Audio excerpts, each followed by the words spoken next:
en este caso hay que recordarle a la población que el FMLN, luego de la firma de los acuerdos de paz, participa por primera vez en el proceso electoral de 1994 y adopta la lucha electoral como una de sus formas de lucha, teniendo claro pues que eso permite llegar a los espacios de toma de decisión desde el nivel local, nivel departamental y obviamente a nivel nacional. Y nuestro proyecto político que nace en su momento como un sujeto de lucha desde el pueblo, ¿verdad? Desde las necesidades y aspiraciones de transformación de un pueblo que busca vivir en condiciones dignas, sigue teniendo vigencia. Por lo tanto, la participación del Frente en el proceso electoral 2024 va. Obviamente estamos por definir la estrategia, ¿verdad? A detalle de cara a los objetivos que nos planteamos alcanzar en ese momento. Sin duda es un contexto complejo. Sabemos que hay graves retrocesos en materia democrática, donde se viola permanentemente la Constitución, leyes por parte del gobierno de turno, que además es el que quiere enquistarse en el poder y continuar.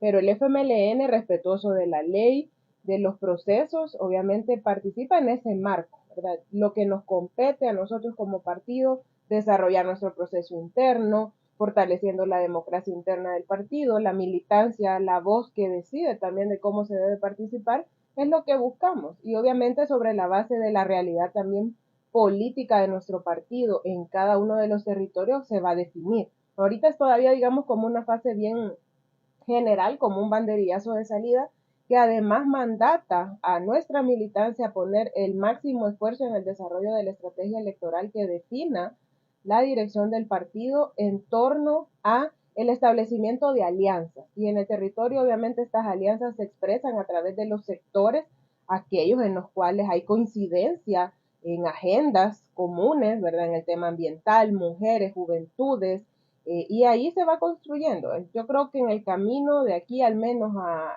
que inicie ya formalmente el proceso interno del partido, pues tenemos que llegar a la conclusión de una estrategia clara con acciones que nos permitan alcanzar los objetivos. El reto y desafío sin duda sigue siendo llegar al corazón y a la mente de los salvadoreños y las salvadoreñas para que identifiquen en el FMLN una alternativa de transformación del país. Creo que la gente hoy se enfrenta a una realidad donde el problema económico sigue golpeando a las familias, donde no hay política pública que responda a esa problemática y por lo tanto sobre esas demandas, sobre esos problemas no resueltos, pues ahí tenemos propuestas y eso nos va a permitir a través de plataformas a todo nivel llegar también a la gente y a la población. Es el reto que tenemos, pero es para eso que justamente estamos participando y vamos a participar en la próxima contienda y buscando ser coherentes desde el espacio en el que ahora estamos.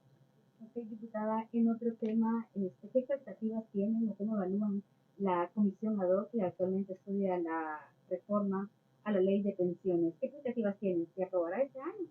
Bueno, hay demasiado, digamos, desde mi punto de vista, lo ideal sería que este tema se discuta a detalle, no es cualquier cosa, se trata de un derecho de la población, sobre todo cuando vemos una propuesta que no va al fondo de la problemática, que sigue sin ampliar la cobertura, es decir, sigue siendo un sistema altamente excluyente, no resuelve esa realidad donde en El Salvador solamente una de cada cuatro personas cotiza y quienes se jubilan son uno de cada seis. O sea, esa es la propuesta que presentó el gobierno, no lo mejora, no cambia esa realidad. Por lo tanto, sería desde mi punto de vista irresponsable haber montado una comisión ad hoc que no ha ido al fondo del análisis, no han presentado ni siquiera los estudios actuariales que estén sustentando la sostenibilidad en el tiempo de lo que están planteando. Miren, por un lado, yo quiero reafirmarle a la gente, claro que estamos de acuerdo en que se mejoren las pensiones. Eso es de justicia, o sea,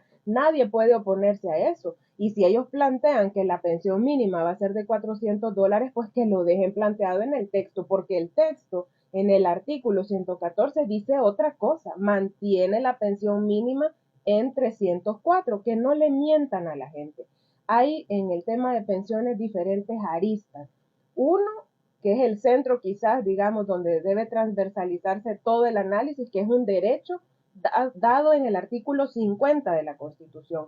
Luego, el tema de ¿cómo haces que el sistema sea sostenible? Porque de nada le va a servir a la gente que le digas, mira, te vamos a incrementar las pensiones, te vamos a subir un 30%, que no explican ellos cómo lo van a pagar o cómo se va a pagar, pero que a la vuelta de 2, 3 años ese incremento no pueda ser sostenido por las finanzas ni por las cotizaciones y el sistema quiebre y a nadie va a recibir pensión. O sea, todo esto hay que considerarlo y al momento ni los funcionarios que han llegado, que hay que decir que lamentablemente mienten y además muestran una gran ignorancia y desconocimiento del tema porque dicen cada cosa fuera de lo que el texto está planteando y ahí es lo que la población debe exigir, que quienes hoy tienen los votos para poder hacer realmente un sistema de pensiones que dignifique a nuestras personas mayores en su condición de retiro, que sea incluyente, que sea universal,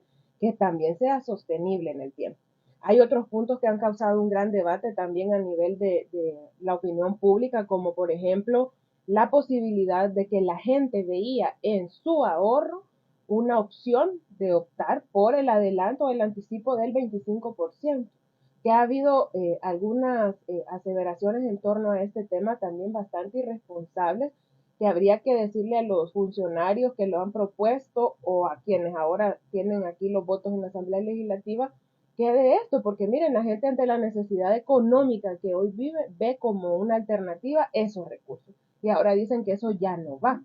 Pero, ¿qué alternativas le das realmente a la gente para que pueda esperar al menos cuando se jubile o cuando llegue a cierta edad tener una pensión? Eso no se está garantizando. Entonces, si se saca a la carrera, ¿verdad?, por otros fines y no resolver la problemática, obviamente es una irresponsabilidad más de este gobierno porque le está dando a la gente solo a través de la propaganda y la publicidad la apariencia de que quiere resolver el tema, pero en el texto tal cual fue presentado no se superan uno de los principales problemas que tiene el sistema de pensiones actual.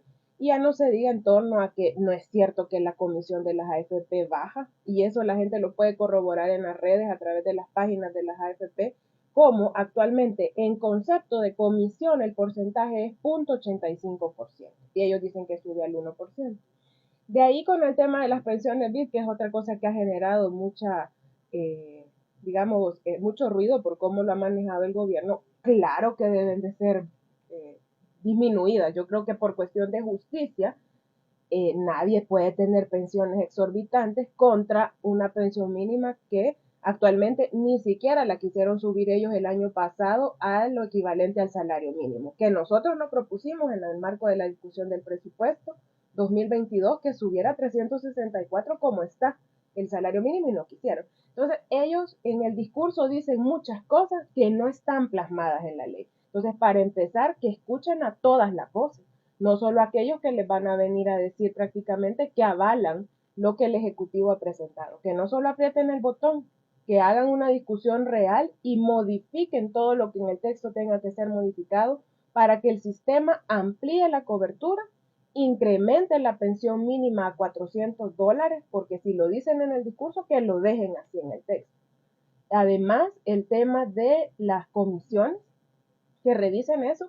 Y lo otro, el techo de las pensiones, porque miren, actualmente hay un techo de $2,000. Ellos están hablando de un techo de 3,000, entonces lo están incrementando. Hay una serie de incoherencias y que de cara a la gente, y no solo aquel grupo muy pequeño que al final es el que ahorita cotiza y que tal vez pueda jubilarse con una pensión, sino para toda la población, porque otro tema que no están quitando y mienten cuando hablan de eso es la deuda.